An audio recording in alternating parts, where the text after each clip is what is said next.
Di ko alam kung makita nyo na dito, pero grabe guys, nakaka-amaze. Ganda ng view. Hindi ko alam kung anong sasabihin ko sa inyo, pero I think meron tayong discovering bagong spot na naman. At napakaganda dito. Ganda, papakita ko sa inyo sa drone mamaya. Ngayong araw, isasama ko kayo sa biyaheng simple lang naman nung una, walang plano, walang destinasyon. Ang tanging alam ko lang, sundan lang talaga kung saan patungo yung daan. At kung saan man tayo mapadpad, magiging okay tayo doon. Basta ang mahalaga, nag-enjoy tayo sa biyahe natin. Kahit hindi natin alam kung ano yung naghihintay sa atin sa dulo. Ito ang Gala Project at isang karangalang maibahagi ko sa inyo itong biyaheng to. At dahil sa paglilibot natin, napadpad tayo sa lugar na to. At based sa mapa natin, dulo na to ng ruta na tinatahak natin. Kaya may nabuti natin na magtanong na lang muna sa mga lokal para malaman natin kung saan talaga papunta tong daang to. Porta na po, pamamili na po siya, pero hindi po kayo makakagaan. May pag-iistapan lang po kayo na bahay. Ay, may pag-i-stop pa lang na bahay dito. So wala nang kadugtong tong daan na talaga na to. Wala nang kadugtong. Pag may dryer na po dyan, hindi po kasi mapasok yung sasakyan doon, sir. Ay, hindi pa mapasok. Okay. So, Kaya naman po, pero kawawa po yung ilog po kasi yung dadaanan. Sa kasalukuyan, andito tayo sa area na to. Ang plano sana natin, pasukin natin tong ruta na to. Kaya lang sa kasamang palad, hindi na talaga pwede. Ang rason sana kaya gusto nating tagusin to para mapuntahan tong area na to. Kaya lang hindi talaga binigay sa atin ang pagkakataon. So bali narating na natin yung dulo, pero hindi na tayo makakadiretso kasi dyan sa part na yan, dito sa part na to is may bahay na dyan.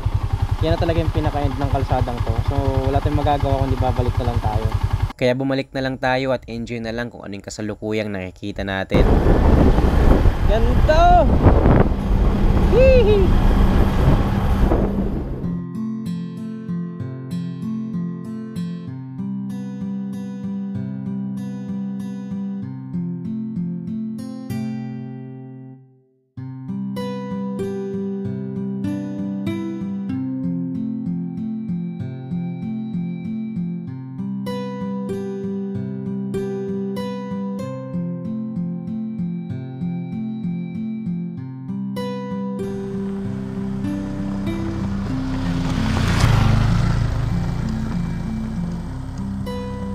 Dahil sa sobrang pagkawili natin sa biyahe natin, hindi natin namamalayan na nandito na pala tayo sa lugar na to.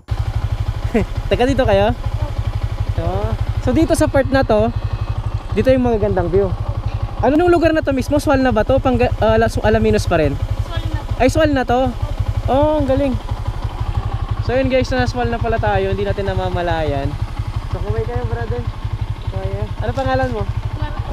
Ha? Marco. Marco, ikaw buddy? Ha? Miko? Oh. Sige, salamat ha. Punta ako doon, thank you. Sa isang biyaheng hindi talaga natin plinano, hindi talaga natin lubos akalaing mapapadpad tayo sa isang paraiso dito sa probinsya natin. Grabe guys. Hindi ko na-expect tong napuntahan natin ngayon. She moves like a map with no borders, a whisper caught in the wind.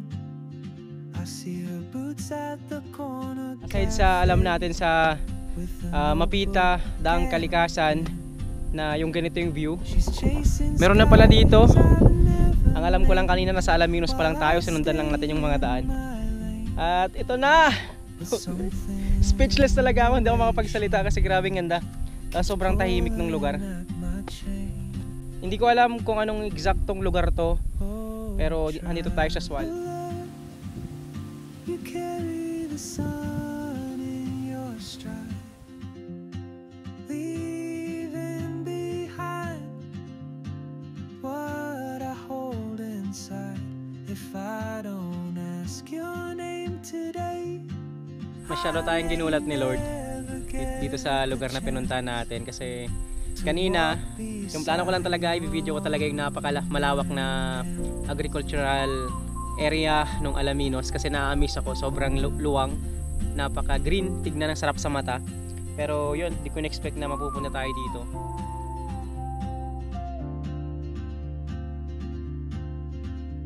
she hums a tune I've never heard in languages I can't speak. She writes down Itong bundok na to kung saan tayo ngayon ay natatanaw natin to kapag papunta tayo ng Linggen or Dagupan. Ito yung mga bundok na natatanaw natin. Meron na palang daan dito at nakaka-amaze lang at isa tayo sa mga nabigyan ng opportunity para mapunta dito. Naligaw tayo dito guys, naligaw tayo. Sobrang gandang pagkaligaw. Sobrang gandang pagkaligaw. Whew! Nakaka-amaze. You carry the sun in your stride, leaving behind what I hold inside. If I don't ask your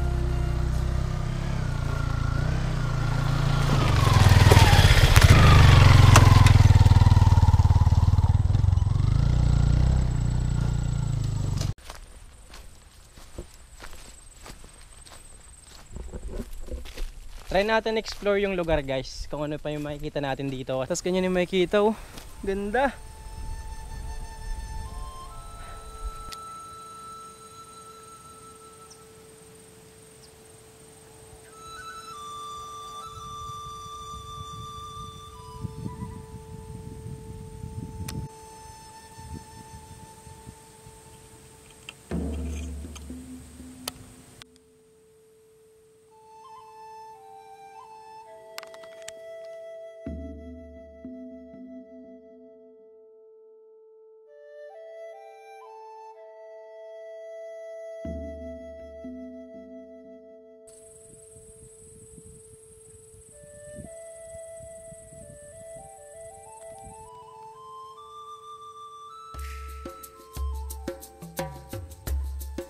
Hindi natin inaasahan na ganito ang kakahinatnan ng biyahe natin na to. Hindi rin natin alam na mapapadpad pala tayo sa ganitong klaseng paraiso na sa likod ng mga matataas na gusali at sa mga sikat na tourist spot dito sa probinsya natin. Marami pa palang nakatagong ganda tong lugar natin at isang karangalan na maibahagi ko ito sa inyo. Marami pa tayong biyahe na pagsasamahan at marami pa ring kwento at karanasan na mabubuo dahil dito. Sama-sama nating tuklasin kung ano pa yung mga nakataong ganda ng probinsya natin. This is Gala Project and let's travel with no limits.